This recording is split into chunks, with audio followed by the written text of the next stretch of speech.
German officers were not killed because the Americans had better weapons.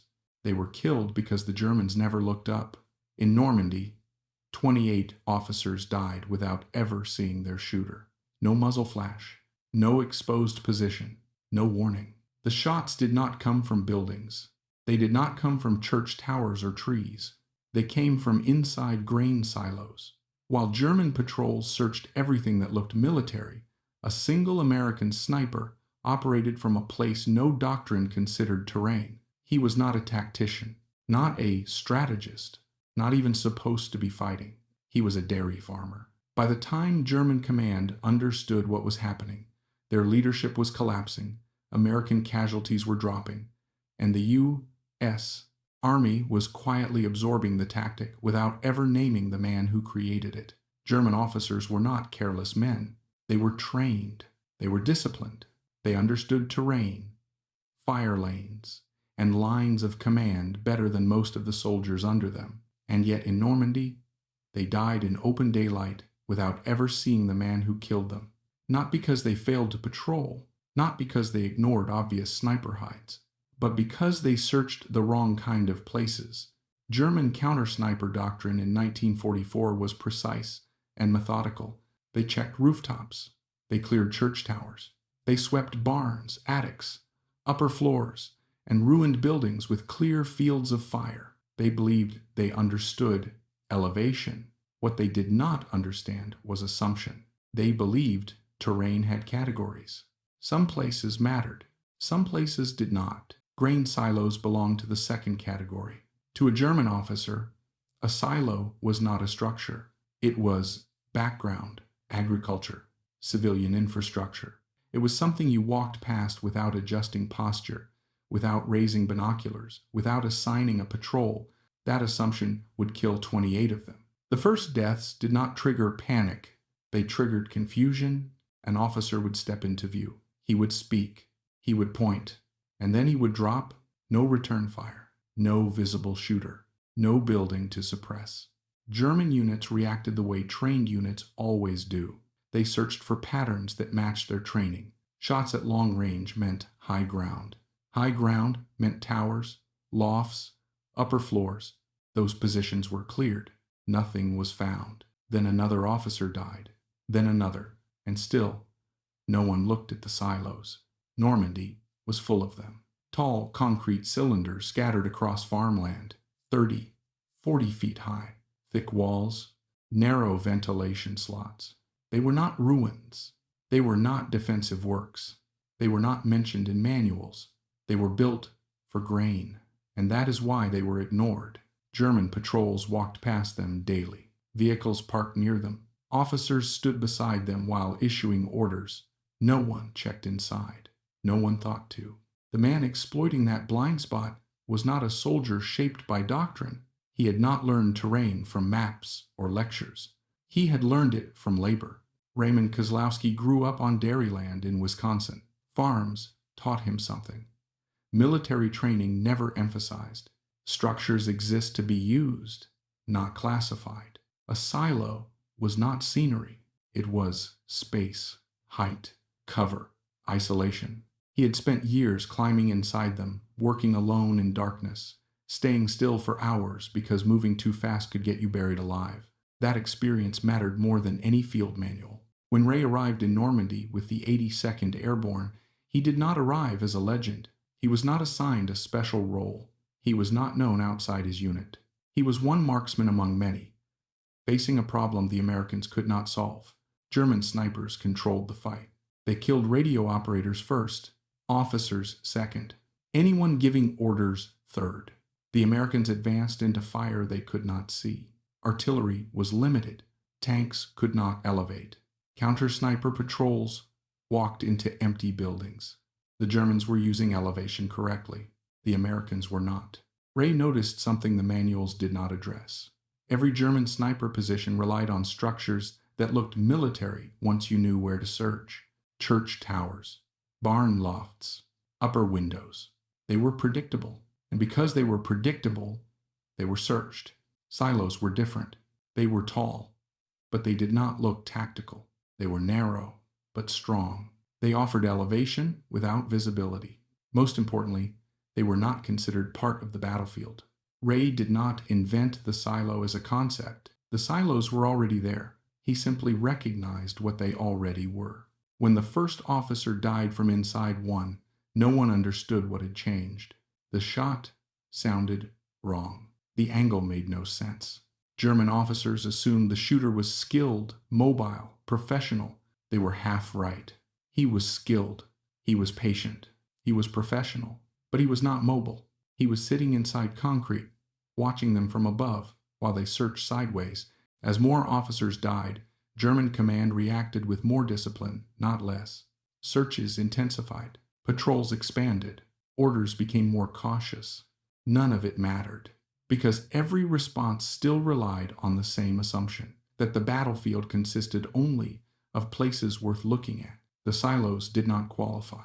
That oversight would spread, not because the Germans were stupid, but because the idea itself did not exist in their mental map of war. By the time command realized something was fundamentally wrong, it was already too late. Leadership exposure dropped. Decision-making slowed. Units operated without coordination. American casualty rates fell. The U.S. Army did not announce a breakthrough. It quietly allowed the results to continue. And when the technique spread to other snipers, it did so without paperwork, without approval, and without attribution. Because the man who discovered it did not present it as a theory. He presented it as something obvious. German officers were not killed because American rifles were better. They were killed because no one questioned why a grain silo did not belong to the battlefield. And because one man did.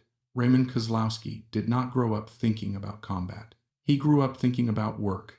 His family owned 80 acres of dairy land in Wisconsin. Cows needed milking twice a day.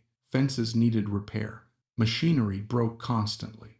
There was no such thing as optional labor. Ray was the second of 5 sons, which meant he inherited the jobs nobody else wanted. The dirty ones, the slow ones, the dangerous ones. That included silos. Silo work was not farming's romantic side. It was dark, confined, unforgiving. Grain could shift without warning. Walls sweated moisture. Ladders rusted and failed. You climbed 40 feet into a concrete cylinder, knowing that if something went wrong, nobody could reach you in time. Most boys refused the job. Ray did it, not because he was brave, because someone had to. Inside a silo, movement mattered. You learned to stay still, to listen, to work patiently. Fast decisions caused accidents, so you slowed down. Ray spent hours alone in those spaces, breaking up clogged grain, breathing stale air, and learning exactly how much pressure concrete walls could take. He learned where sound traveled. He learned where light came in. He learned how to sit without shifting weight. Those lessons did not feel important at the time. They were just part of surviving farm work. Ray learned to shoot for similar reasons. Groundhogs dug holes in pasture land. Cows stepped into those holes and broke legs. That cost money. Ray's uncle paid a nickel per tail. Ray learned distance because he had to.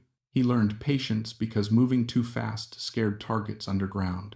At 13, he made a 200-yard shot that adults argued over until someone walked the distance off. At 15, he was the best shot in the county. He won a youth competition in 1937. His mother put the trophy on the mantle. His father said nothing. Cows still needed milking. When war came in 1941, Ray was exempt. Agricultural workers were essential. The farm needed him. He could have stayed. But 3 cousins enlisted in the first month. One came back before spring in a flag-draped coffin. Ray carried that image longer than he admitted. It followed him through the fields, through the barn, through the silos. In October 1942, Ray walked into a recruiting office and signed up. His father did not speak to him for 2 weeks. At basic training, Ray stood out immediately. Targets were not just hit, they were centered. Instructors asked where he learned to shoot like that. Ray did not mention competitions. He said, on farms.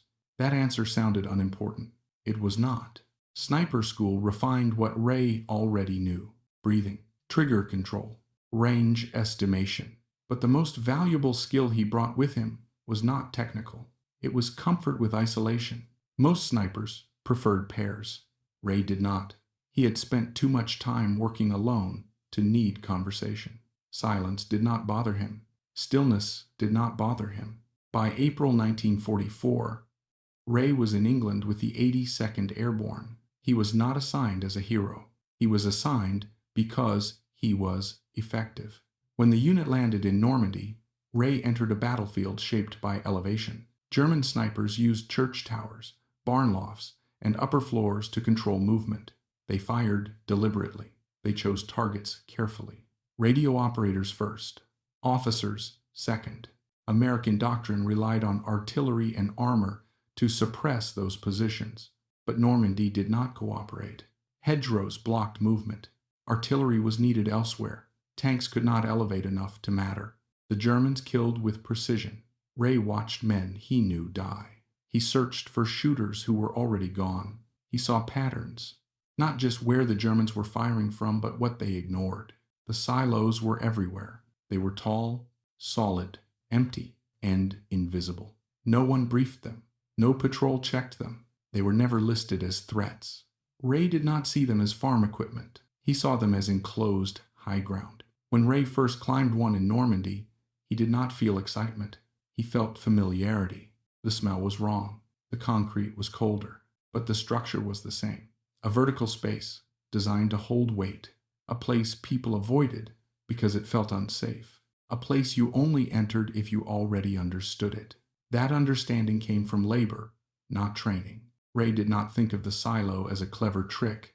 He thought of it as obvious. The Germans had elevation. So would he. They had concealment. So would he. The difference was that his position did not look like a position, and that difference would decide everything. The idea did not arrive as a moment of inspiration. It arrived as irritation. Ray had watched too many men die from angles the Americans could not answer. Too many shots fired from positions that vanished before counterfire arrived. The Germans were not doing anything clever. They were doing something correct.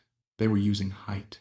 Ray walked the newly taken ground at first light, not with urgency, but with attention. He studied the terrain the way he studied a field before harvest, where sight lines opened, where shadows fell, where structures interrupted movement. Normandy was not flat. It was layered. Hedgerows segmented everything. Church towers dominated villages. Barn lofts overlooked crossroads. And scattered between all of it, ignored, stood the silos. They were everywhere. Concrete cylinders rising above fields, 30 to 40 feet tall, built to last decades. Some were damaged, some abandoned. None were guarded. No one assigned them value. Ray stopped at one and circled it slowly. Exterior ladder, rusted but intact. No windows, no doors at ground level. Nothing about it suggested danger. That was the problem. Ray climbed. The higher he went, the more the land unfolded. From the top, the view was not just good, it was comprehensive. He could see German firing positions immediately. Church steeple to the north. Barn loft to the east. Water tower beyond the hedgerow. From ground level, those positions were hidden. From here, they were exposed. Ray did not smile. He did not celebrate. He climbed back down. Inside the silo, the air was still. Concrete walls absorbed sound. Ventilation slits let in narrow lines of light. Ray pressed his eye to one. The outside world was clear. From the outside, nothing moved. No reflection, no shadow, no shape. It was a one-way view. Ray stood there longer than necessary. He was not deciding whether it could work. He was deciding whether it was survivable. If discovered, there was no retreat. The ladder was exposed. The interior was a trap. A silo was not something you escaped from. It was something you committed to. Ray understood that better than anyone else in the unit. That knowledge didn't stop him. It clarified the risk. The Army had no doctrine for this. Sniper training covered ground hides, building positions, natural camouflage. Vertical concrete tubes were not mentioned. Ray knew that meant two things. No permission, no prohibition. If it failed, it would fail quietly. If it worked, it would spread without paperwork. Ray spent the next day testing the idea away from the line. He found an abandoned silo and climbed it alone. Same height, same ladder, same interior. He brought his rifle. The firing angle was steep, much steeper than standard positions. Bullet behavior changed. Gravity pulled differently. Ray fired test shots into empty fields, adjusted his hold, fired again. The ventilation slot was too narrow. He widened it with tin snips. Metal shrieked. Ray froze after each cut, listening. Nothing. The opening was barely enough for the barrel and scope. That was perfect. Inside, the heat was unbearable. The concrete trapped warmth.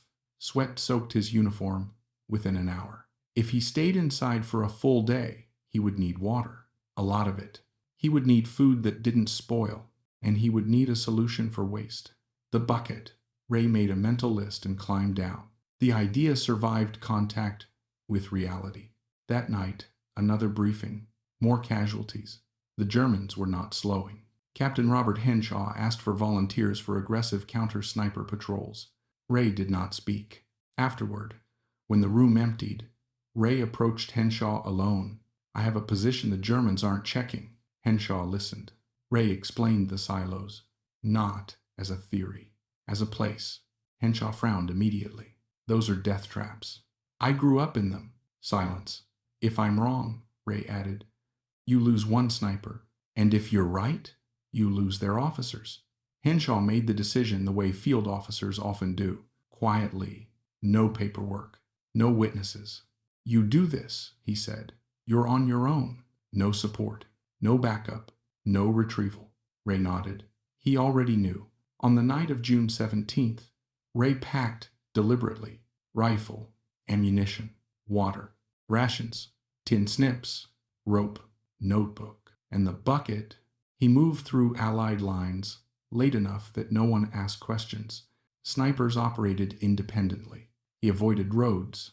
He froze twice as German patrols passed close enough to hear voices. The silo stood alone against the night sky, concrete against darkness. Ray checked for mines. None. He climbed. Each rung groaned.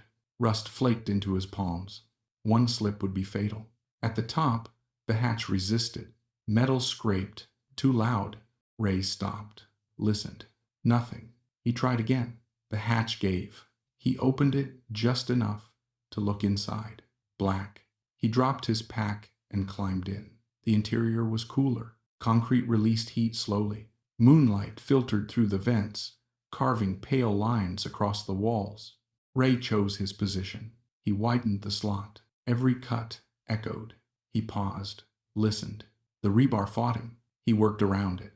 Hands cramped. Finally, the opening was enough. Ray arranged his gear. Sandbags for a rest. Water within reach. Ammunition stacked carefully. The bucket placed far away. At 1:15 a.m., Ray settled in. Scope to eye. The landscape was empty. He would wait for dawn. He had done this before. Not for war, but for work. If the Germans found him, he would die inside concrete. Ray accepted that. Because from this position, he could finally see everything they were doing, and they could see nothing. He was. Dawn arrived slowly. First light crept over the hedgerows, then rooftops, then roads. The world revealed itself in layers. From inside the silo, Ray watched Normandy wake up. By 5:30 a.m., German positions were exactly where he expected them to be. Nothing had changed overnight, which meant the Germans were confident. That confidence would not last.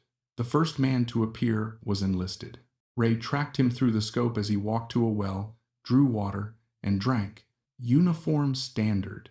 Rifle slung. Ray did not fire. Soldiers followed orders. Officers created them. Ray was not here to trade lives evenly. He was here to collapse a system. At 6:58 a.m., a different figure emerged. This one carried a map case, moved with intent. Other soldiers adjusted their posture when he passed. A sergeant. Ray noted him, adjusted his position slightly, and waited. He was not rushing. Patience was the advantage of the silo. At 7:19 a.m., Lieutenant Klaus Becker stepped into the open near the church. Ray recognized him immediately. Becker had a reputation: aggressive, competent, responsible for multiple American deaths.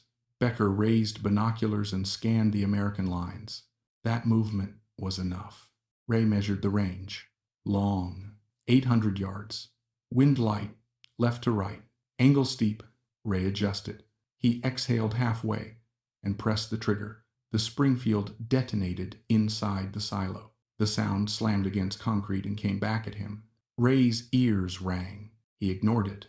Through the scope, Becker folded backward and disappeared from view.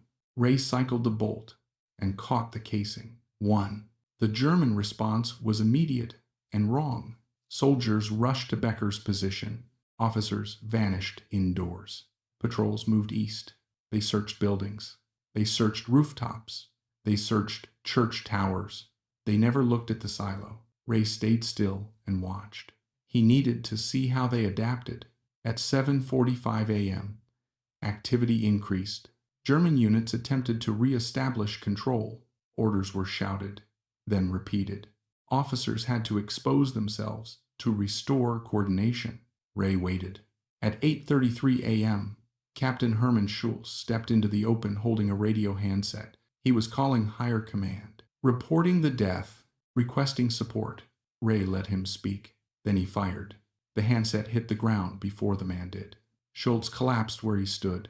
Ray cycled the bolt. 94 minutes. This time, the reaction carried panic. German soldiers scattered. Some took cover. Some ran without direction. Radio traffic spiked. 2 officers down from unknown positions. Ray watched the confusion spread outward like ripples. This was not fear. This was uncertainty. At 9:15 a.m., Sergeant Jacob Mertens appeared in a third-floor window. Ray recognized him. Effective, aggressive, responsible for multiple casualties. Mertens leaned forward, pointed, and gave orders. Ray adjusted. Range shorter this time. Wind minimal. Angle steep. Ray fired. Mertens disappeared from the window. 3. Ray did not wait to confirm. He did not need to. He watched the response instead. German movement slowed. Officers stopped appearing openly. Orders were relayed through messengers instead of direct command. Communication degraded. Ray could see it happening. At 10:02 m, a Kübelwagen arrived. Staff car. 3 officers stepped out. Senior leadership.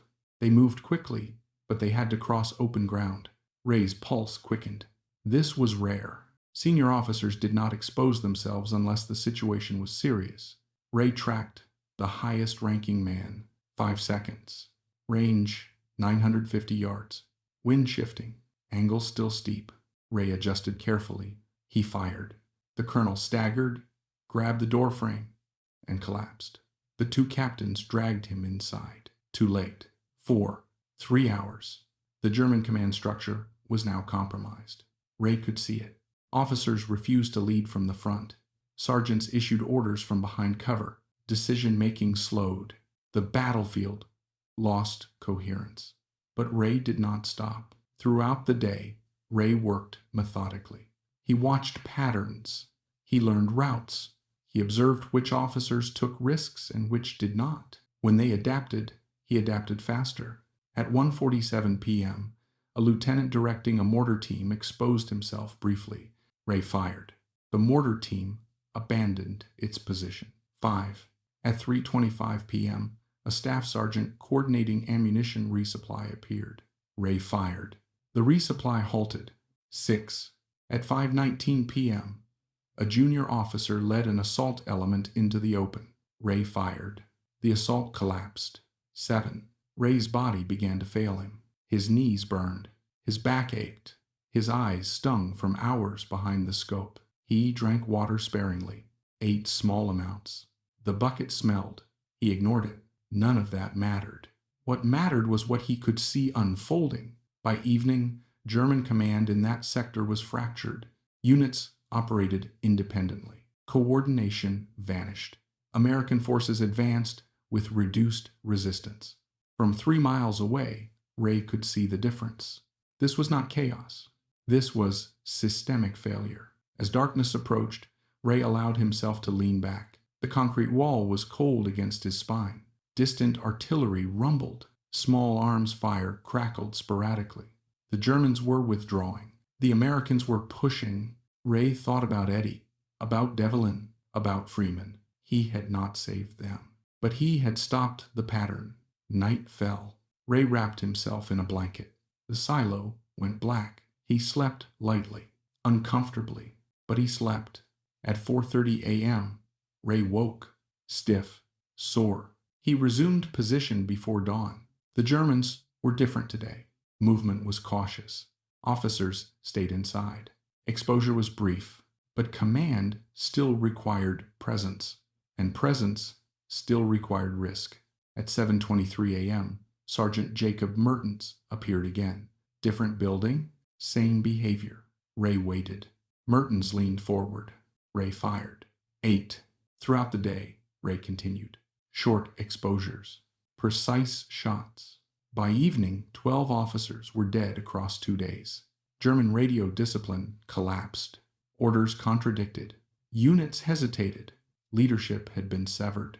Ray did not feel triumph. He felt confirmation. The silo worked. And more importantly, the Germans still did not know where to look. The Germans were not the first to notice something had changed. The Americans were. Staff Sergeant Tommy Reeves was scouting forward positions near a hedgerow when he saw it happen. An officer stepped into view near a farmhouse. He raised his head to speak, and then he dropped. Reeves froze. There was no muzzle flash, no echo from American lines, no visible firing position. He scanned rooftops. Nothing. He checked windows. Nothing. The angle made no sense. Reeves was experienced enough to know when something didn't fit. That afternoon, it happened again. Another officer emerged briefly. Another precise shot. Another body on the ground. Reeves searched methodically. Buildings, trees, upper floors. He found nothing. But when he stepped back and widened his view, he noticed something that hadn't mattered before. A silo. It stood off to the side of the battlefield, concrete and quiet. Reeves stared at it longer than necessary. He didn't see movement. He didn't see light. But the angles matched. That night, he mentioned it to no one. The idea sounded wrong even in his own head. 2 days later, Reeves approached Captain Henshaw. "Sir," he said carefully, "German officers are dying in our sector. A lot of them." Henshaw did not look surprised. "How many?" 16. In 3 days. Henshaw nodded. "Keep that observation to yourself. Who's doing it?" Henshaw paused. "Someone who understands farming." Reeves did not understand the answer, but he stopped asking questions. Instead, he started watching silos. On June 20th, Reeves climbed a tree with binoculars and studied one of them. From the outside, it looked empty. From the angle of fire, it made sense. The next morning, another German officer died. Reeves checked the silo again. Nothing visible, but now he understood enough to be certain. Someone was using them. 2 days later, Reeves found Ray at a resupply point. Ray looked exhausted, unshaven, dirt-streaked, eyes sunken from days without proper sleep. Reeves waited until no one else was close. "The silos," he said quietly. Ray looked at him. "What about them? That's where you're shooting from." Ray said nothing. Reeves pressed. "How?" "One. I grew up in them. Can anyone do it?" Ray considered the question. "Anyone who isn't claustrophobic," he said. "Anyone patient enough to stay still." Reeves nodded. "I grew up on a ranch." Ray looked at him again. Then he said, "Find a silo. Bring water." That was how the idea spread. Not through orders, not through briefings, through conversations that lasted less than a minute. By June 22nd, Reeves was inside a silo 2 miles east of Ray's position. Different structure, different sector, same principle. He killed his first officer the next morning, then another. Word moved quietly. Snipers talked in whispers. No one wrote anything down. By June 25th, 4 American snipers were operating from silos across the Cotentin Peninsula. By June 28th, there were 9. By July 2nd, 17. German officers began dying in places that had previously been safe, not clustered, not predictable. Everywhere there was agriculture, there was elevation. German intelligence noticed the increase. Reports mentioned elevated American sniper fire. Patrols were ordered to search towers, buildings, and high ground. They found nothing. A Luftwaffe reconnaissance flight photographed American positions and noted multiple silos within range of German lines.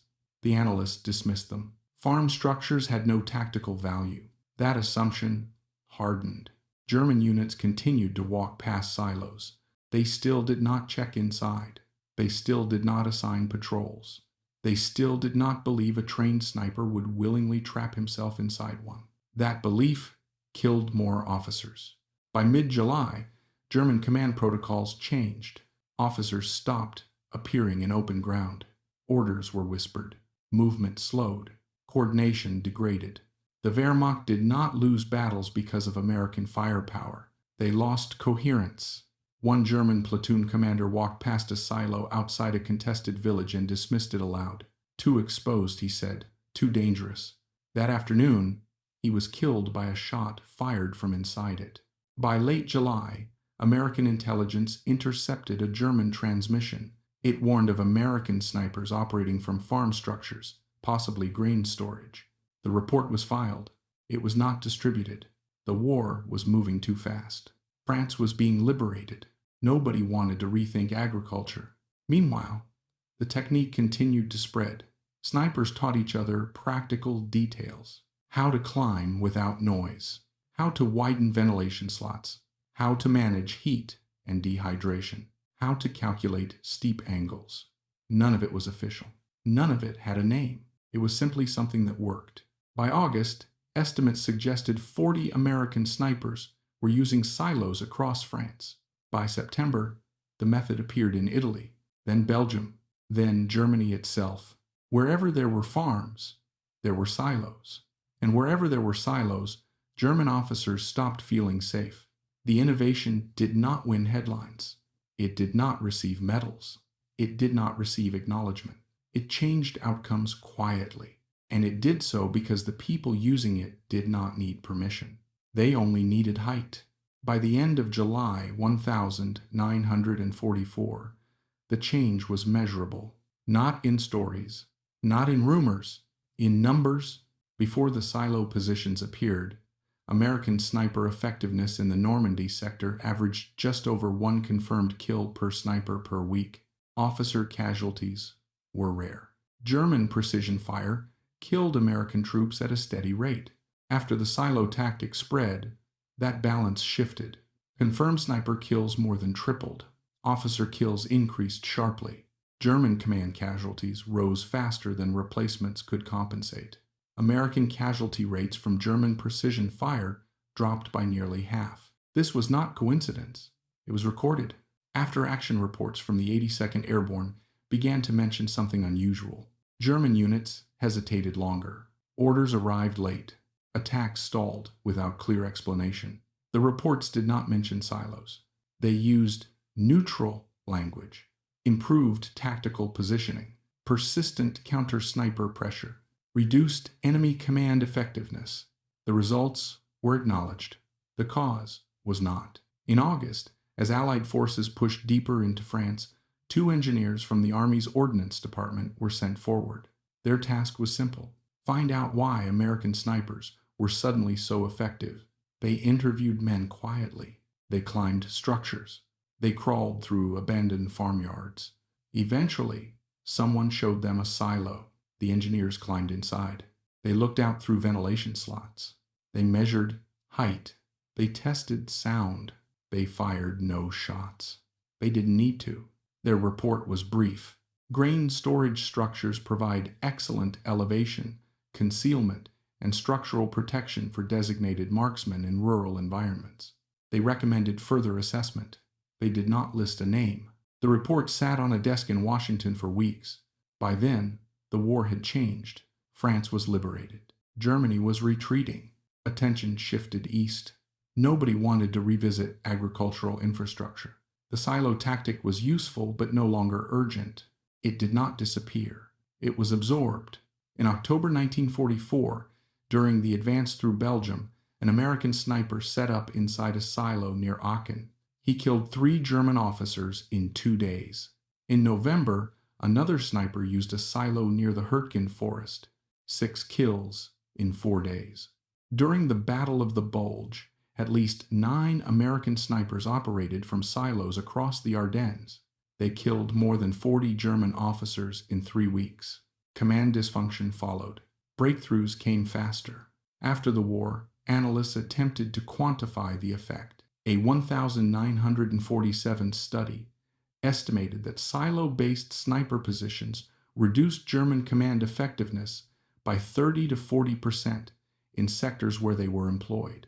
Officer casualty rates increased by more than 60%. The study was classified. It remained classified until 1982. By then, the story no longer mattered. In 1946, the U.S. Army revised its sniper training manual, FM 23 bis 10. Section 7 addressed non-traditional elevated positions, water towers, industrial structures, and in a single paragraph, agricultural storage facilities were mentioned. No explanation, no attribution, no history, just doctrine. Raymond Kozlowski was never listed. He never argued. He never asked. He survived the war without wounds, without capture, without recognition. He returned to Wisconsin in August 1945, took a bus from New York. His father met him at the station. They shook hands. They did not hug. His father asked if he was ready to work. Ray said yes. Ray farmed the same 80 acres for decades. He married, raised children. Milk cows replaced rifles. When asked about the war, he said little. I did my part. His children knew he had been a sniper. They did not know how. They did not ask. Ray did not volunteer the story. In 1963, a reporter from Milwaukee tracked him down. Someone had mentioned his name in connection with Normandy sniping operations. The reporter wanted an interview. Ray declined. He said he had cows to milk. The reporter called again. Ray hung up.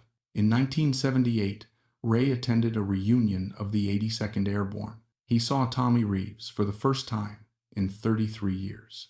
They spoke for 2 hours.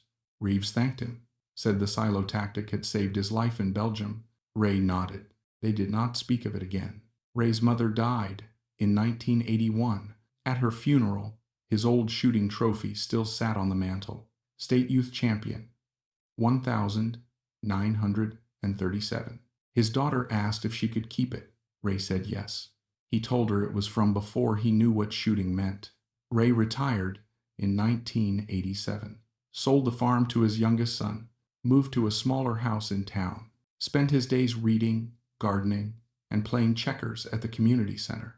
In 1991, a military historian finally convinced him to talk.